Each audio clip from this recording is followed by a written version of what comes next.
ઉપલેટામાં home guard unit દ્વારા home guard સ્થાપના દિવસ નિમિત્તે મહારક્તદાન કેમ્પનું આયોજન। રાજકોટ જિલ્લાના ઉપલેટામાં આજરોજ એટલે કે તારીખ 5/12ના ગુરુવારે હોમગાર્ડના સ્થાપના દિવસ નિમિત્તે ઉપલેટા યુનિટ દ્વારા સવારે 9 થી બપોરના 1 વાગ્યા સુધી કન્યા શાળા ખાતે મહારક્તદાન કેમ્પનું આયોજન કરવામાં આવેલ હતું, જેમાં બહોળી સંખ્યામાં લોકો ઉપસ્થિત રહ્યા અને રક્તદાન કરવામાં આવ્યું, જેમાં 101 રક્તદાન બોટલ એકત્રિત કરીને રાજકોટ નાથાણી ચેરિટેબલ ટ્રસ્ટને સમર્પિત કરવામાં આવી। આ પ્રસંગે અતિથિ વિશેષ તરીકે જિલ્લા હોમગાર્ડ કમાન્ડર કે.બી. કાનાણી તથા મામલતદાર નિખિલભાઈ મહેતા ખાસ ઉપસ્થિત રહેશે।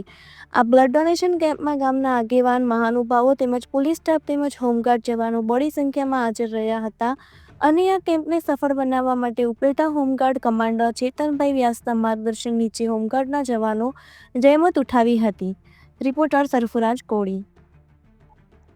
નિષ્કામ સેવાના માધ્યમથી 6 ડિસેમ્બર હોમગાર્ડ સ્થાપના દિવસ અંતર્ગત જે ચાલી રહેલ ઉજવણીના ભાગરૂપે આજ રોજ ઉપલેટા મુકામે અમારા હોમગાર્ડ યુનિટમાં રાજકોટ જિલ્લાના 6 યુનિટો જેમ કે જેતપુર, ઉપલેટા, ધોરાજી, ભાયાવદર, પાનેલી અને ઢાંક, આમ 6 યુનિટો એક સાથે મળી અને જે 6 ડિસેમ્બર એટલે કે હોમગાર્ડ સ્થાપના દિવસ અંતર્ગતની જે ઉજવણી થઈ રહી છે એના માધ્યમથી આજ રોજ ઉપલેટા ખાતે બ્લડ ડોનેશન કેમ્પ તેમજ રાજકોટ ખાતે બી વૃક્ષારોપણ તેમજ